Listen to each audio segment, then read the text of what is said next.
Welcome to Media Path. I am Louise Palanker. And I'm Fritz Coleman. You know, every week we like to explore pathways that lead towards entertaining and enlightening media choices. And this week we are heading out to trails and outposts where action and adventure await, and where Roy Rogers and Dale Evans astride Trigger and Buttermilk will fill our hearts and our dreams with excitement and wonder. We are welcoming Julie Rogers Pomelia, whose new book is called Your Heroes, My Grandparents, A Granddaughter's Love. Julie joins us shortly, but first, Fritz, you've got some special news for us, don't you? Am I going to talk about that first? Oh, yeah. Out of the gate. Oh, okay. Yep. Well, I'm very happy to say that I have an hour comedy special that was purchased by Tubi, which is part of the AVOD universe, advertiser-supported video on demand. And it dropped last Friday, and it's very easily accessible, and we hope you'll look it up. You just type my name in on the Tubi website. It goes immediately into the special after a brief commercial, and I'm so happy to have you view it. It's called Unassisted Living. It's my second special about getting old. I was getting old in the first special called Defying Gravity. This one is where I'm really old, and I'm really whining about it. It's called Unassisted Living. Oh, Fritz, have you brought us a clip? I brought a clip. Okay. Is this it right here? Yeah. This looks familiar. Are we going to roll the whole thing? Yeah, we're going to roll it.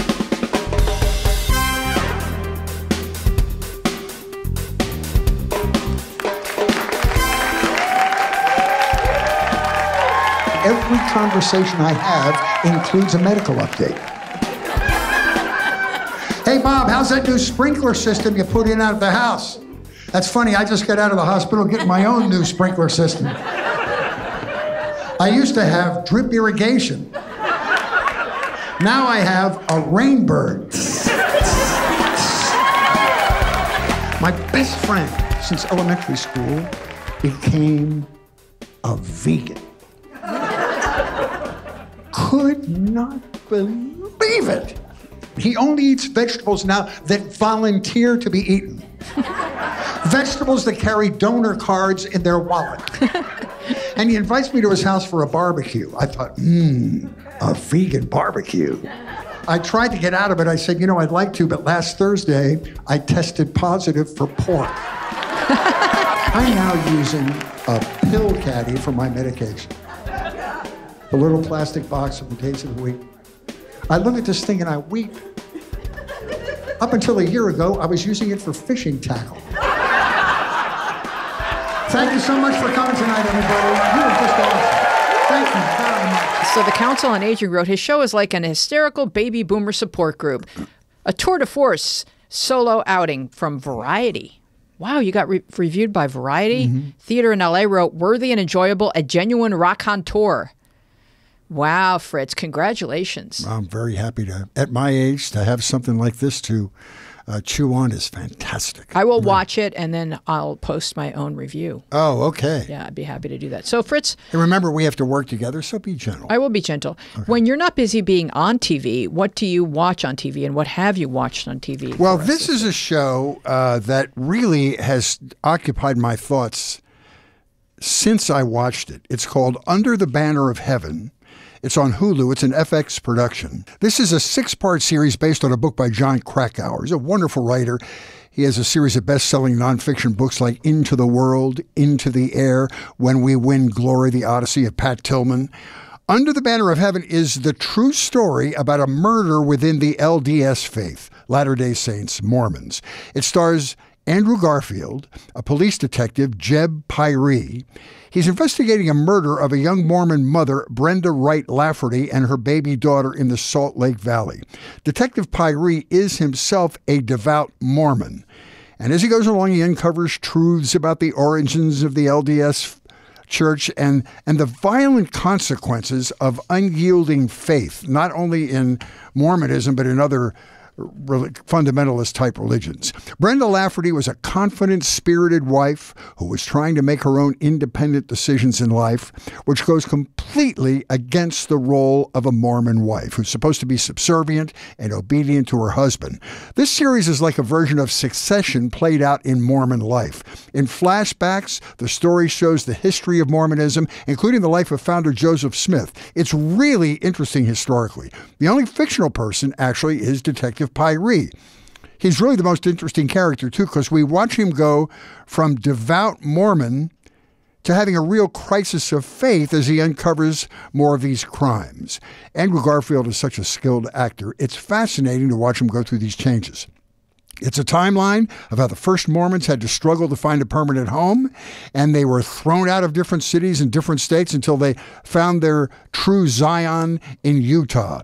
It's a study of messianic leaders and how they control their flocks. It's directed and produced by Dustin Lance Black, who directed Milk, which was an astonishing movie, the one that starred Sean Penn as Harvey Milk. Black himself was raised a Mormon. I think you saw at least part of this, didn't you? It was. Oh, yeah. Seen all of it, read the book. Yeah. So what it is it's sort of like in a lot of religions where there is an extreme zealot version of the religion. This happens in Judaism. I am Jewish. And it can feel like different planets, right? So the extreme, who want to go back to the fundamentals of having several wives in Mormonism, this is a family within which the murder has taken place, and the detective, who's just a regular, straight up and down Mormon, he is investigating, but he's getting pushback from the elders who just want anything with the word Mormon attached to it that's unsettling to just go away. And this detective is determined to do his job and solve the murders, and therein lies the conflict. So it's absolutely brilliant and so well done. Yeah, and the conflict is very current because there's a big fight between the regular LDS church and the FLDS, which is the fundamentalist, which is the group that believes in marry as many wives as you can before you die. And it's a very current argument, but it's really fascinating because the Mormon Church, the evolution of the Mormon Church, is really a big chunk of American history. Oh yeah, in the 19th century. So it's a fascinating thing, whether or not you're interested in Mormonism or not. Yeah, I mean they want to be proud of their heritage, and but when they dig too deeply, they've actually made some texts disappear because they don't want modern Mormons to even know that those texts ever existed, the ones that jump-started the church. So fascinating stuff, very interesting about history, about sociology, about religion, about all things that make humans so fascinating.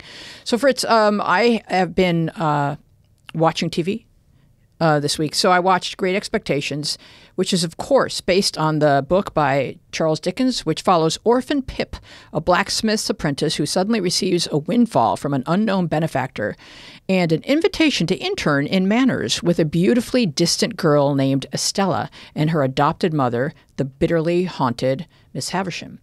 Pip's dream is to enter London's high society and become a gentleman. The book is a scathing indictment of Britain's cruel and unbalanced class structure. FX's Great Expectations is a 6-part adaptation. Pip's starry-eyed ambitions find him at the mercy of the twisted heart of Miss Havisham, whose heartbreak has left her hungry to inflict similar pain on all men. Using people as chess pieces, she entices Pip with the possibility of a high-class life and with the elusive beauty of her adopted daughter Estella, whose darkened soul is only too willing to engulf Pip's. Dickens's novel was first published in monthly installments, which kept readers eagerly awaiting the next chapter and able to binge the entire story upon the book's release in 1861. There have been 28 stage and screen adaptations of Great Expectations. Without having seen them all, I can promise you that this FX version is the grisliest. Yes, Dickens paints the London of 1860 in gray and fog, despair and brutality. But this version takes that palette and douses it in sex and violence, and then violent sex. You will actually hear your own voice saying out loud, "Is that really in the book?" And when you do, the answer is no. Come on now, FX. This is classic literature and kids are watching. So you, gentle listener, be forewarned and brace yourself with gritty expectations. The FX version ends differently than the book. So do enjoy both and your choice of additional adaptations, including, are you ready for this? It's a long list, Fritz. It's almost like the list of Roy and Dale merchandise. Are you ready for the list? Here we go. 1934's version with Philip Holmes and Jane Wyatt. 1946's with John Mills and Alec Guinness. 1974's with Michael York and Sarah Miles. A 6-part miniseries in 1989 with Anthony Hopkins and Gene Simmons. A 1998 version with Ethan Hawke, Gwyneth Paltrow, Anne Bancroft, and Robert De Niro set in New York, where the Pip character is called Finn. And a 2012 adaptation with Ray Fiennes, Helena Bonham Carter, Jeremy Irvine, and Gillian Anderson. The newest version of Great Expectations is a heck of a ride, and it is on FX and Hulu. Let us now welcome teacher, musician, performer, writer, and celebrator of Western culture, Julia Rogers Pamelia, whose new book is called Your Heroes, My Grandparents, A Granddaughter's Love. Welcome, Julie. Hi, Julie. Hi, I'm glad to be here. Thank you for having me. What town are you in? I am at the foot of the Sierra Nevada mountains, and so my reception's not real good. I'm in Nevada, but I'm on the backside of Lake Tahoe in California. Oh, nice. Is it very beautiful? It's beautiful, but I'm a Southern California girl through and through, and I lived there all my life, and this is really hard to adjust to this kind of weather. Well, you grew up in Montrose, right? Yeah, I did. Yeah, my grandson lives there. That's just a cool little community. I love it. It's like stuck in the 50s. It's just like a little charming little town that just never changed, except for the fact that the 210 freeway now goes through where our house used to be. Wow. It tore up that's the why we had foothills. to move.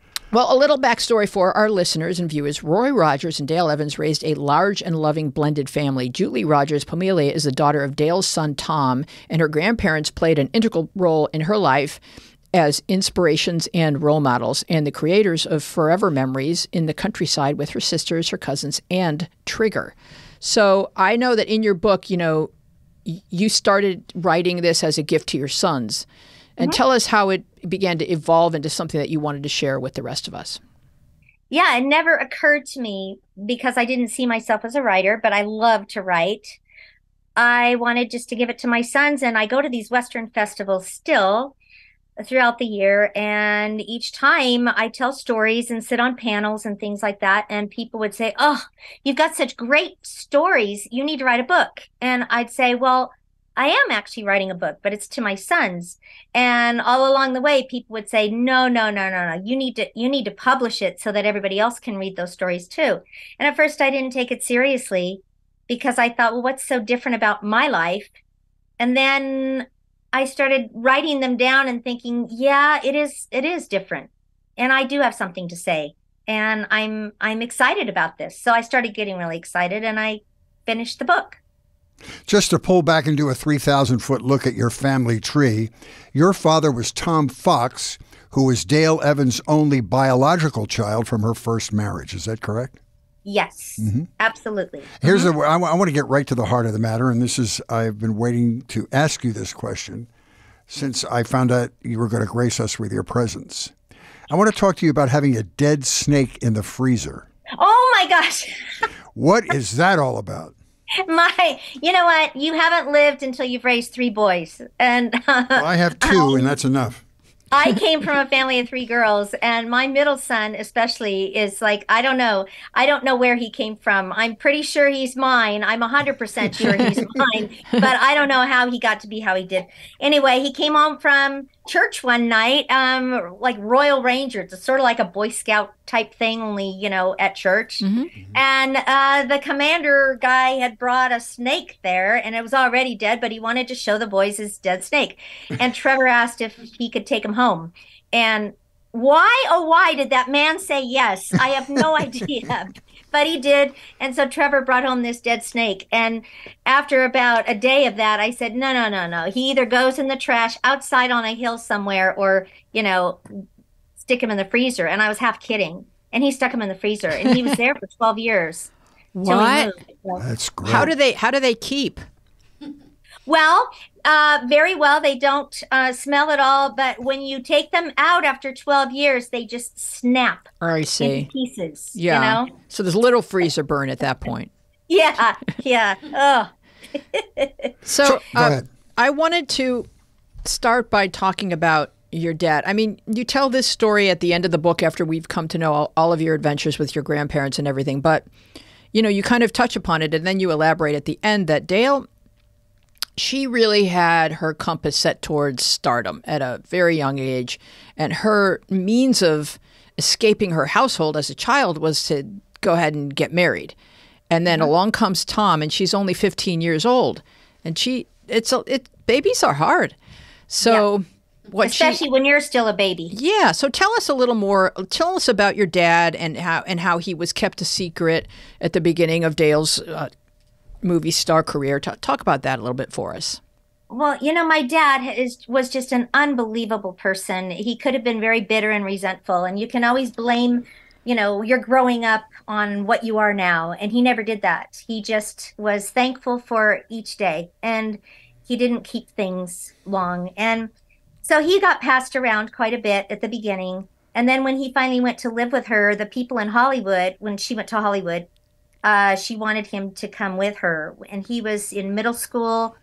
He was in middle school and then going on into high school after that. And the people in Hollywood said, oh, no.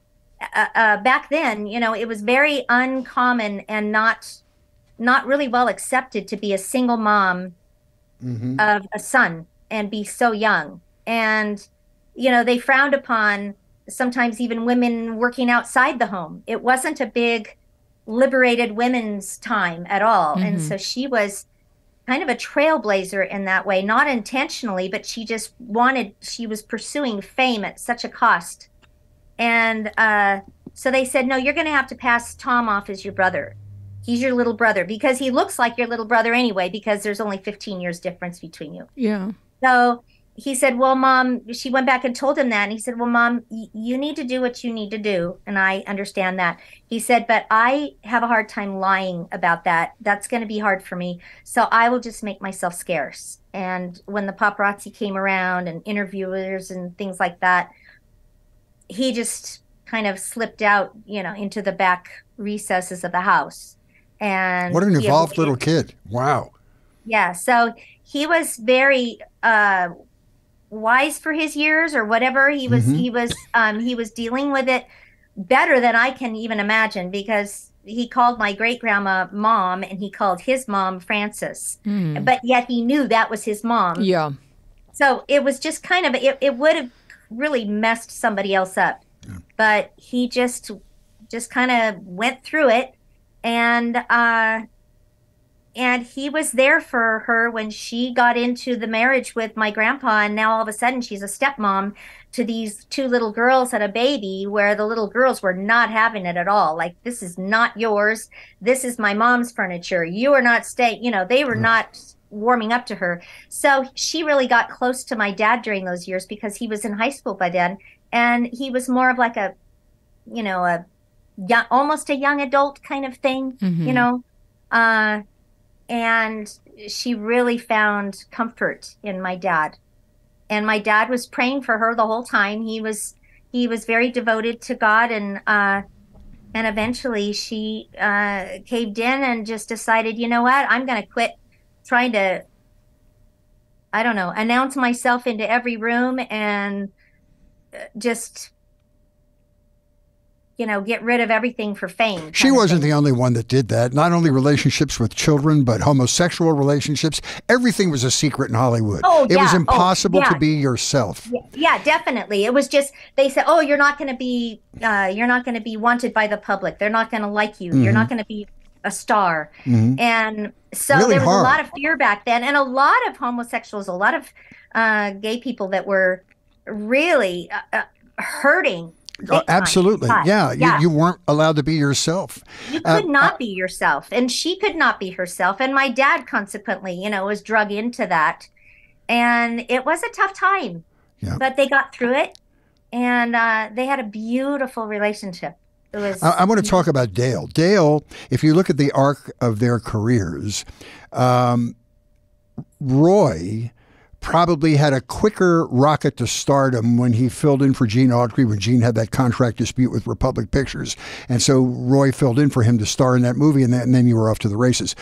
Right. But your grandmother, Dale, had a more difficult time getting traction in Hollywood. She was a singer and an actor and really didn't get notoriety until she became the staff singer on the Edgar Bergen, Charlie McCarthy show. So she struggled not only with your dad, I mean, that responsibility, but trying to get her traction in show business.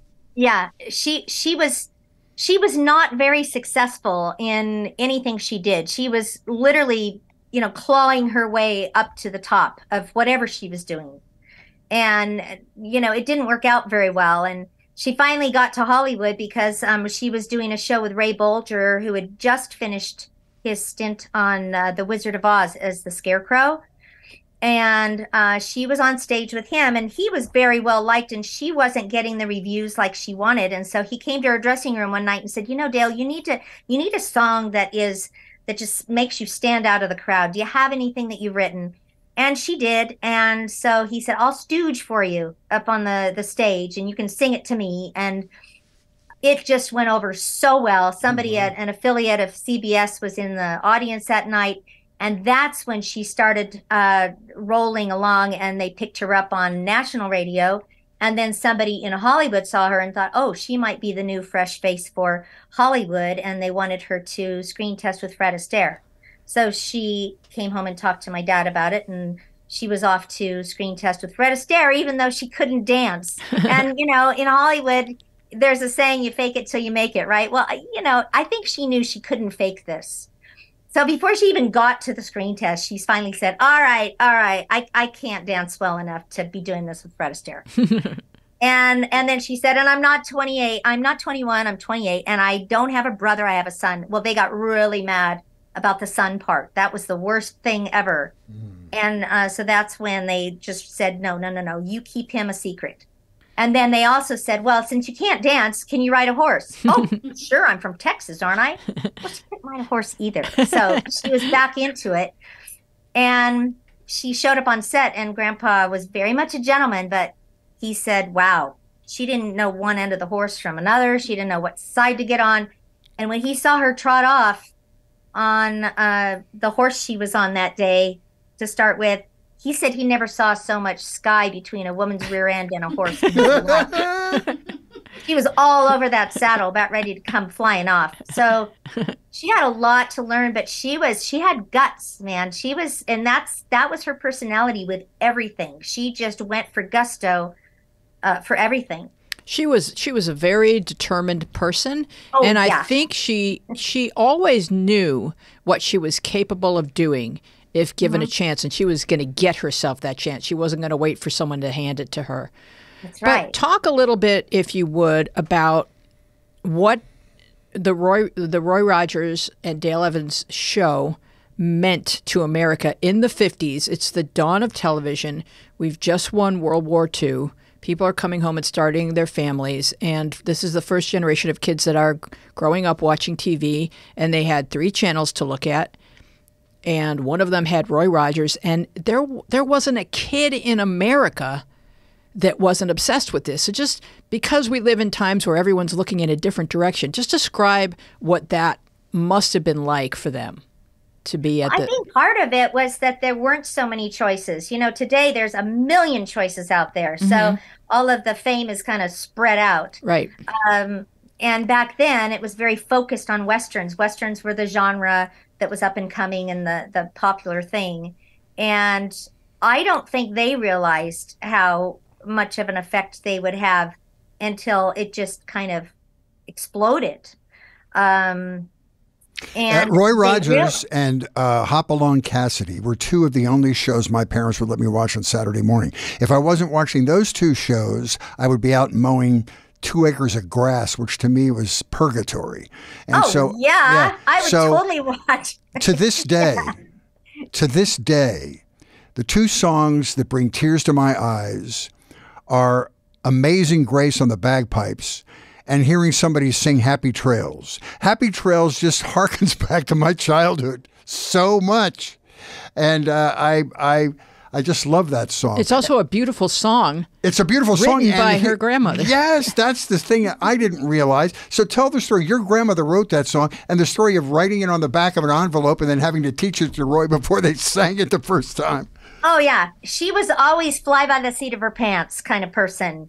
And he was more, inside a neat box. And she would always just write notes and scribble things and words to songs on napkins and envelopes and call sheets and all kinds of stuff. And she came up with that song, and, Grandpa would hum it around the house all the time. She wanted him to have his own song, and she wanted it to sound like a trail song, but she also wanted it to have some depth of meaning, to talk about the way life is, to kind of parallel the way we live our lives. It's a very touching song. Yeah. And, It's beautiful. I didn't know she wrote it till I was 20. Yeah, So- I love that. Tell that story of you in your college dorm, and the disc jockey has to tell you what your grandmother's done. Yes. I was doing my homework, and I hear this pop out of my radio that Dale Evans wrote that iconic song. I said, "Are you kidding me?" And I went to the phone. I said, "You wrote that?" She said, wait. Wrote what? I said, "Happy Trails." And she said, "Well, yeah." And there was silence. It's like, what do I say? Well, I said, "You never told me that." And she said, "Well, baby, I just didn't think it was that important." Oh. I said, nobody in this family tells me anything. I have to find out from other people outside the family. And we had a good laugh over it, and we had a good talk. But yeah, we just kind of, I thought everybody's grandpa had a TV show when I was growing up. And so Mine was did kind not, of, just so you know. yeah, well, okay. Yeah. My normal was a little bit skewed to off center. It wasn't the norm for people to have grandparents that had a TV show, and on, with that. And so I didn't really know what to think until after I became an adult and I started looking back on my life. Right. A lot of things became more clear and more poignant to me and more precious than even when I was going through it at the time. How old were you when you discovered that there was fame in your family? I think you were in elementary school, and Yeah, a teacher I was. exploded when she found out your grandparents were. Oh, he was on the Weekly Reader. The weekly readers. Remember those newspapers we used to get in school, and then it'd be social studies or something. And she motioned me up to her desk and showed me a picture. Grandpa was on the front cover, big, huge picture of him covering the front cover. And she said, real weird, like she said, "Do you know who this is?" And I thought, that's really odd, the way she's acting. I'll be at his house this weekend having a barbecue. Yeah, I mean, it's like, well, yeah, that's my grandpa. And the way she responded just really took me by surprise. It just came, it blindsided me. And I went home that day and I said, "What is up with Grandma and Grandpa? What's going on?" And, and then that was just my small introduction to the effect that they had on other people and the rest of the world, in fact. Right. And they were authentic. They were who they were off screen and on screen. They weren't pretending to be good people. They were good people. Right. And you didn't have those concepts, those big picture concepts of what fame means or who is outside my family. Beyond, it just seems like, oh, this is my normal, and so what else do I know? I don't know that there's people in other countries that know my grandfather's face. How would I know that? I live here. Right. I didn't know that, and my little friends never made a big deal about it. And so there was nothing to really alert me to the fact that, oh my, I have famous grandparents. Right, and, because no one in your family was making it bigger than it needed to be. The kids are the stars of the family, Right. Nobody made it bigger. They didn't make it bigger than it needed to be. And my parents didn't. And so we all just were in this bubble, all the grandchildren. We'd go to their house almost every weekend for dinner, and we'd all play, and it was just a big family gathering. And so that's what I knew. It was crazy and chaotic and loving, and I knew that I just was living this magical life, but I had no idea that everybody else wasn't. Well, one of the touching parts of the book is when you learn the depth of the careers of Roy Rogers and Dale Evans, Western musicals at Republic Pictures, TV shows, dozens of specials, They performed at rodeos in their spare time, sold millions of records, and did radio shows. Yet you're very quick to say that they always made time for the family. You never felt like they were missing. For instance, they would go to school functions of yours, and they were always there to support you. Yeah. And if they weren't, they would feel so bad, and they'd call and they'd ask how it was. And I never felt, I never wondered if they loved me fiercely. I just knew they did. And they always tried to make time for me and did. I mean, at my birthday parties, our outings, like you said, recitals. And they were just loving, loving grandparents. They always wanted a big family. Family was first for them before their career, but their career was just off and running. It was kind of it was out of their control. Well, talk a little bit of entity all in itself, and so of course they had responsibilities with that. But all in all, with how busy they were, it was amazing how much time they made for family. And talk a little bit, give everyone an idea of the blended family that they created. Well, they wanted a big family, both of them, and my grandma had dad. He was the oldest Rogers sibling. Grandpa had one that was adopted because they thought him and his second wife thought they couldn't have any kids. Well, then, as often happens, after they adopted a little girl, they went ahead to have another little girl and a boy biologically with him and his second wife. So nobody's related now at this point, right, except the two that were biological with Grandpa. And they got together, and then they had 4, and they thought they wanted to have more, and they had a little Robin, but Robin was the only one that they had together, and she was born with really serious heart defects and Down syndrome. And back then, they didn't have the tools for Down syndrome. And you also said that the writings that Dale Evans did about Down syndrome was really the first time the American public was awakened to what it's like to have a Down's child in your family and all that's involved with that. And she really was an eye-opener for many people. Absolutely. They were very much socially, they didn't just they weren't on the movies, on TV and just influencing kids in that way. They were socially aware of what was going on in the country and how important it was to not lock these children away in institutions, which they did back then. The doctor said, well, where are you going to put her? And he's like, well, what do you think I'm going to put her? What do you mean? We're going to take her home. And they said, no, what institution? And he said, we are not taking her to an institution. Are you kidding? And so because of their, I guess, perceived bravery in that area, which didn't feel like bravery to them, they encouraged a lot of, just millions of people around the country to start bringing their kids out and not putting them in homes. And they started seeing a big influx of families at their rodeos that had children of all kinds with all kinds of special needs. So Grandpa went to the venues and said, okay, wherever we do a show, I want the first few rows saved for families with kids with special needs. Well, did you know that Julie, this week was announced that there's a Barbie with Downs? Really? Yeah.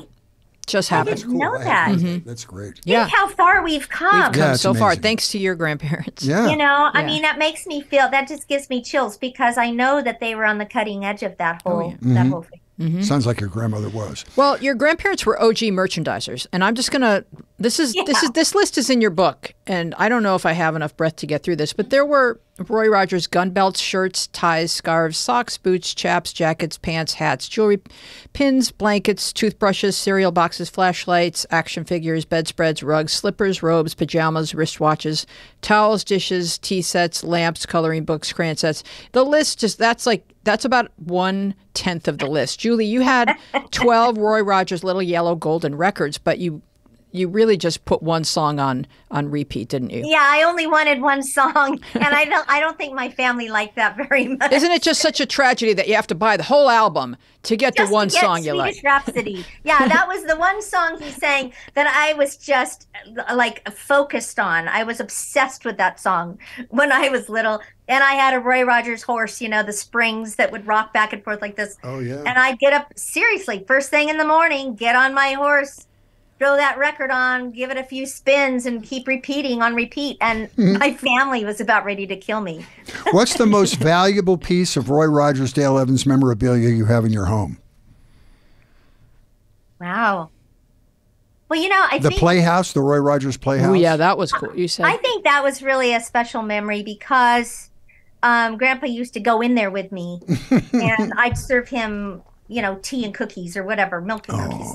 And it never occurred to me that Roy Rogers was sitting in my Roy Rogers clubhouse. It was just Grandpa and me, Mm-hmm. And he never pointed to that or made reference to that or anything. He was so lovely.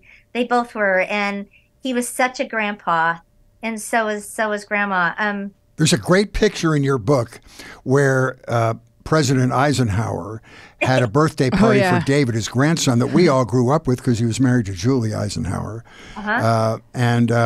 And it was a Roy Rogers themed birthday party. And of course, you have to have Roy Rogers show up at the Roy Rogers themed birthday party. Well, that's right, that's especially big time. if you're the president, That's right? a big time.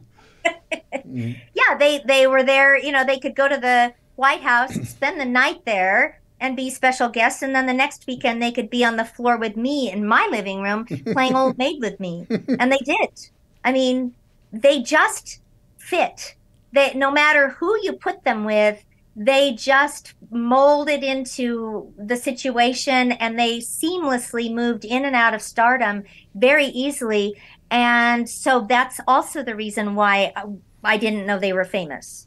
Well, yeah, they were comfortable with themselves, which makes you comfortable in various settings. Now, I do have a Roy and Dale memory of my own. I was a studio page at Metro Media Square, and they were coming on the John Davidson show, the talk show, and my job was to meet the talent and take them to their dressing rooms. And so just my memory is they showed up when they said, this is our son, Dusty. And my brain was just screaming, no way. Roy and Dale have a son named Dusty. This is like the best day ever. And I think they told me that he built the house. I think they were bragging on him. Like, it wasn't about them. They were like, here's our son, and this is what he does. And they were so proud of him. That's my memory of it.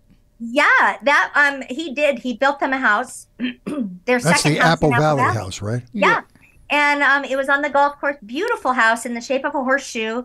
And he was very talented. And I have many memories, and so do my sons, in that house. And Uncle Dusty's a wonderful guy. He's a lot like Grandpa. Not real outgoing, but he has a lot of good stories if you hang with him long enough. Very quiet. And now Aunt Cheryl, his sister, my aunt, is completely the opposite, just like Grandma Dale. Isn't that kind of like the Roy and Dale dichotomy there? Yeah. Your grandpa was kind of shy. You could see it in his crinkly smile and his crinkly eyes. And Dale filled the room when she walked in there. Oh, yeah, she couldn't help it. And she didn't know she was doing it. She was hilarious to travel with. I mean, we went to Scotland with her, me and my best friend, and when I was in college. And we couldn't go anywhere with her flying under the radar. Yeah, she was just wherever she went. And and she wasn't trying to be, neither one of them tried to be like that. Somebody asked Grandpa one time, doesn't it bother you that Dale talks so much in interviews? And he said, nope, because it gives me enough time to say what I want to say. Yeah. They complimented each other. They did. They really, really did. So Roy, before he became Roy Rogers, was Leonard Sly, which is one of the great names. If I was going to start a hair metal band right now, I would want the lead singer to be called Leonard Sly. When did he change his name, and who convinced him to do that?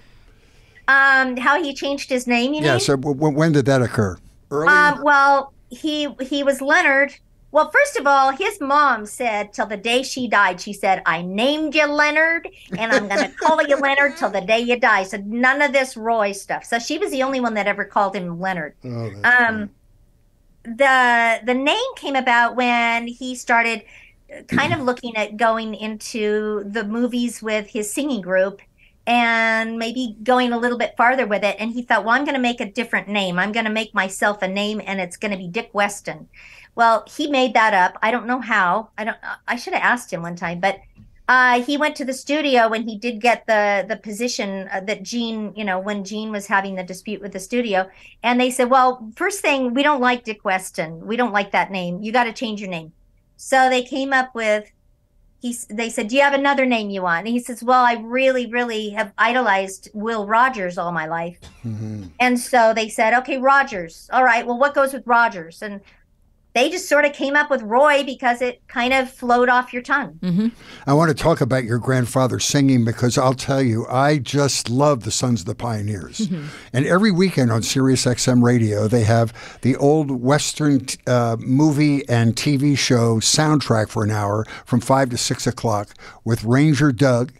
And every week they play one or two of the Sons of the Pioneers song, this precise and heavenly beautiful harmony music. And you don't even have to be a fan of Western music. It was just great use of human voices, and they were really good. And the instruments didn't take over. I mean, they had instruments, but it was very acoustical, and the voices just blended beautifully. And that was his first fame, right? Working with them before, Yeah, he when they first came to Los Angeles, his sister literally pushed him onto a stage at a talent show. And that's how he got his first start singing, because he was so painfully shy. And he was just a little guy from Duck Run, Ohio, back in the holler. And he had grown up, barefoot with overalls on. And he never aspired to be famous. And he loved to sing, though, and play his banjo or his ukulele or his guitar. And so he kind of came in through that route. And actually, so did Grandma. So they were both singers. Mm-hmm. And it's interesting because the only ones that sing out of our family, I never even got to the rest of the family because I stopped at Robin. But the only ones that sing are the biological children from either one. Wow. Oh, interesting. And, yeah, but I have we're very multicultural, diverse. I have a Native American aunt. I had a Korean aunt. I had an aunt from Scotland. My uncle had special needs because they adopted him from a home from abused children because he was beaten badly in his head when he was little and abandoned. And so, I mean, they just were so loving and inclusive. And we didn't know those barriers that everybody talks about all this stuff today. And gosh, I feel like a racist, even though I'm not, just because I'm white. And I grew up in a family that never talked about that and didn't think twice about that because we have all kinds of colors in my family. Mm-hmm. Mm-hmm.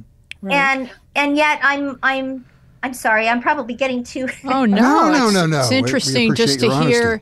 But I just feel very strange when people kind of look at me and just think, right off the bat, oh, you must think this way because you appear this way. You're middle class. You're light skinned. You're this. You're that. Well, I would say to you, don't assume that you know what they're thinking because you think they're looking at you and thinking something, because then you're going to get ahead of things and create something that doesn't exist. People have told me that. People have said you probably don't know. What variety is or what, culture, different cultures are. And just say, you don't know my lived experience. Mm-hmm. And if you're interested, ask me. Right. And I'll tell you. Yeah.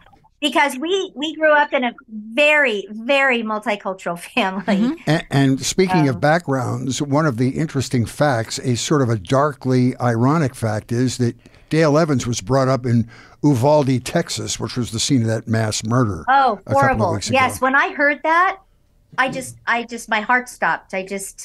I thought that it's such a sleepy, cute little town. I mean, at least when I was growing up, and it's just unthinkable, and my grandparents would be so sad today. Mm-hmm. It was a different day back then. It was a different time. And I have such memories of feeling safe. Of course, you do feel safe when you're a kid anyway, but,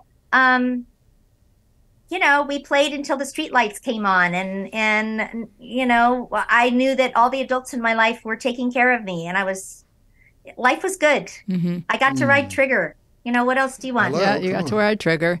Yep, and talk a little bit about how your grandma said to your grandpa, all right, we need to get this stuff out of the house.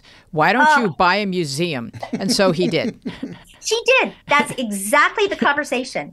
You've got to do something about all this stuff, Papa, because you've got way more stuff than we have room for. Go buy a bowling alley down the street and make it into a museum. And he did.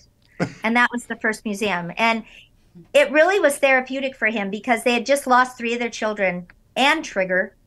And he started putting things in the museum, and it was this safe, preserved, peaceful place to walk through in the morning by himself before it opened to sort of reminisce, and kind of heal a little bit because his heart was really hurt during that first move when they first moved up to Victorville. And I think that really helped him a lot. And it was great for the family because it was like a living scrapbook because all the things that were in the museum were things I had grown up with on the ranch in Chatsworth. And all contained hundreds of memories for him. Each item. Yeah. So he definitely did the museum for himself. And sometimes people were a little critical of the type of museum it was. It was a little kitschy, a little, homespun. Well, that was the time when they were famous. It was kind of like crusting. But the cool thing about it was you could go to the museum and you could look at all of this memorabilia, but you could also look at Roy Rogers because he liked to get up in the morning and go there. Hang out at the museum. People got to celebrate their childhood with him. And that was so cool. And he used to love that. He'd go and people would be looking in a case and talking, and he'd just stick his head between the two of them, and start talking. And they would just turn around and they couldn't believe he was standing there. Oh, wow. And he really loved that. He always said, too, that if it weren't for the fans, there would be no Roy Rogers. So he never forgot to be grateful. He never forgot his roots. He didn't lose himself in Hollywood, in his image or anything. So they were very grounded.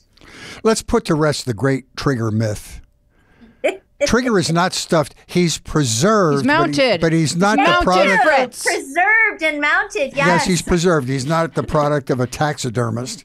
And tell that story, because up until I read your book, I thought that was true, that somewhere in one of your homes, there's Trigger. We have to dust him off every week.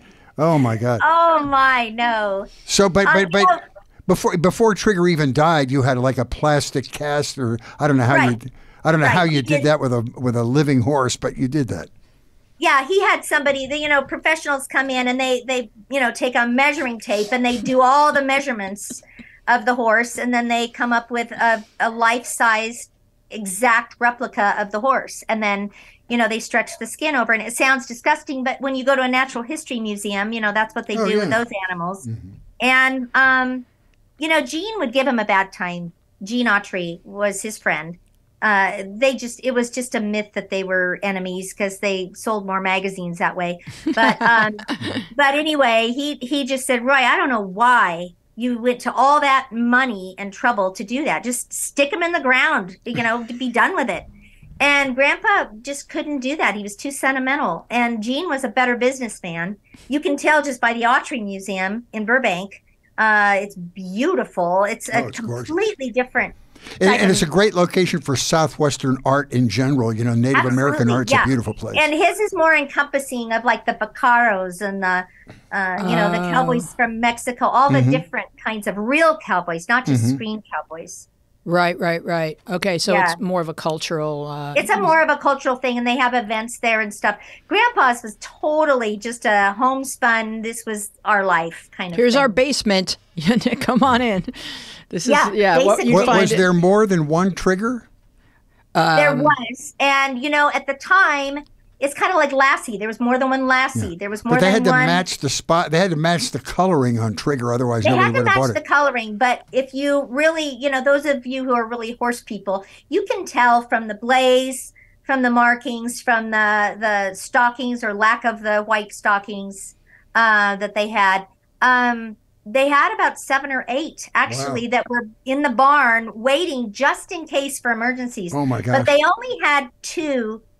And really one that was used the most out on the road, because by the time they started going out on the road, Trigger was getting older, and that's not kind to do to a horse. No. To make him travel cross country. It's hard on their knees. to rumble along in a horse trailer. And it really cuts down their lifespan. And he loved that horse. So he wasn't about to run him into the ground doing that at his late age in life. Did they use the same trigger for shooting the movies and then doing like rodeos and personal appearances and things? Well, they used the old man. They called him the old man. The original Trigger always stayed with Roy at the ranch. Just because he wasn't doing showbiz, he was still with Roy. He was still with Grandpa. That was his horse. There was something magical between the two of them, a real deep bond between the two of them that he did not have with the other horses. But Trigger Jr. often traveled with him to the rodeos later on. And Trigger Jr. was really kind of ornery a little bit. He knew that he could go rogue in the middle of a program and Grandpa wouldn't do anything because he didn't want to do it in front of the kids, like to reprimand him or anything. Smack him with a stick. But one time he drew blood. He bit Grandpa on the shoulder and tore his shirt. And Grandpa was like, "Oh, you just bet." When I get you home. Yeah, and after the show, he went back to find him. He was so mad, and he found him. And Trigger Jr. He backed up until he hit the wall, and then he started doing every trick he knew just to try to get out of getting in trouble. And Grandpa just had to laugh. Here he is bowing, praying, counting, nodding, doing all this stuff. And he just had to laugh and say, you know what, he's a smart horse. Yeah. Well, there are a lot of cool little dots that I was able to connect reading your book and then having watched the show a century ago when I was a young person. But so the big names were Roy and Dale and Trigger and Buttercup and also Nellie Bell, the Jeep that they used in that TV show. And I found out from your book that Nellie Bell was actually part of the ranch out in Chatsworth. They used to drive that thing around the ranch. Yeah, they would keep her out there, and she would often die. I took her out, my sisters and I, one time when I was, old enough to drive, and she stalled. And I thought, well, here we are, it's Nellie Bell. And they kept Nellie Bell out there, and Buttermilk was Grandma's horse. Not as nice of a personality as Trigger. She didn't really like that horse so much. Right. He had been abused when he was a young horse and was on his way to be, killed, slaughtered. And they grabbed him off the truck, him and a few other horses, to take him to Hutchins Stables that rented out horses for the movies. So he escaped by the skin of his teeth. Wow. At the last minute. Mm-hmm. Now, your grandfather was an adrenaline junkie. Yeah. As much as he was, a beautiful musician and so good at so many different things, he had a billion hobbies, and talk about the day he took you out on his motorcycle. Oh my gosh, that was so much fun. That was in Victorville, and he just poked his head around the door. It was kind of quiet around the house. We were all there, a bunch of family, and he said, "Hey, you want to go for a ride?" I said, "Yeah." So I went out in the garage. I didn't even know what kind of ride he was talking about, and I realized, we're going for a motorcycle ride. I've never been on a motorcycle. So I was in high school, and he took me out, and we went to the old airstrip, and we just rode back and forth on the old airstrip all afternoon. And we just flew. I mean, my eyes were watering and tears were coming out of my eyes because we were going so fast. It was super fun. Oh, and my mom was really mad at my dad for letting me go, but I still am glad that I went. It was a really good time, and we had a really good time together. I don't know if he or me had more fun. And then there's the day that you said for your graduation you wanted to go pheasant hunting with Grandpa. Yeah, no, I'm not really, I'm not a hunter at heart. I don't like to kill animals, but I do know something that I loved being with them, and I really loved doing things that Grandpa was comfortable doing. And he was the best. He was in his element when he was doing something he was comfortable, and I knew he was. So I said, and I just wanted to see what it was like. So he gave me a lesson. I was terrible. I missed almost every clay pigeon he threw up, there in the sky. And it was a really sweet time, though, because he didn't mind. He loved, that I wanted to be with him. And we went, yeah, we went pheasant hunting. He made me wear this vest with a big pocket in the back. I said, "What's the pocket for?" He goes, "To put your bird in." I said, "Wait, what? My bird?"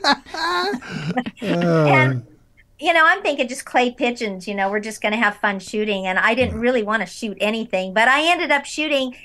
But it wasn't me that killed it. It was my grandpa, because I shot it. And all of a sudden, it fell out of the sky, and I heard 2 shots. I said, "What was that? Did you hear that?" He probably told you it was you, of course. Yeah, he said, "Well, no, you just kind of clipped him. I wanted to, he was totally." You clipped him. Do you feel? I mean, you're such a great teller of the tale of the Roy Rogers and Dale Evans legacy. But do you feel an obligation to be the keeper of the flame, to keep the legacy of these two people alive, or do you just let it have its natural life? Do you go around and do, the Golden Boot Awards and all that kind of stuff just to keep their memory alive? Yeah, I used to do that. That's no longer. That was really fun, but I don't do that anymore because it's no longer. It's defunct. But I didn't go looking for it. That's the thing. When they passed on, shortly before he died, actually, they were both still alive, and they wanted to hear us sing, because my sisters and I, having voices, being sisters, it's kind of like the Sons of the Pioneers. They blend really well. Mm-hmm. Well, you grew up singing with your dad and your mom. They're all musicians, so you all grew up performing as a family. Yeah. So we had done that for my whole life, really. And so they wanted us to sing. So we started singing for little Western festivals, kind of just to make them feel, it was at the end of their life. And it really touched their hearts to hear us sing, and to hear us sing their songs, and to sing Happy Trails, at the end of our set or whatever. And then after that, I don't know. It just, people kept asking me to come to stuff, and I didn't look for it, and I still don't look for it. If somebody asks me to come, I'll come. But I keep thinking, at some point, it's got to dwindle so much down to the fact where it no longer is, because most of these old cowboy people are gone, because there's nobody left. But I would bet that Roy Rogers stuff kills on eBay. Oh yeah. Oh, what's the hot item? Like, what's the thing, if the collectors are, have almost everything, what's the one thing that they really want? Oh, if they have almost everything? Yeah. Well, there's a board game that a lot of people don't have. That's a Roy Rogers board game, and that's kind of scarce. You don't find that. I mean, you find lunch boxes and horseshoe sets, rubber horseshoe sets, and stuff like that all the time. But there are some things like the board game that you don't see all that much. Or kind of random trinkets that they made that you never ever see. I can't even think of one other than the board game right now. But yeah, there are stuff. There are things. Excuse me. But there are collectors out there. Oh yeah. And there's lots of collectors out there, and you can find a ton of stuff on eBay. Because at one time he was only second to Walt Disney in the amount of merchandise, like you were talking about, that he had out there on the market. Yeah, and he even started the NFL merchandising, which not very many people know. I also learned that before the Beatles, he had the biggest fan club in England.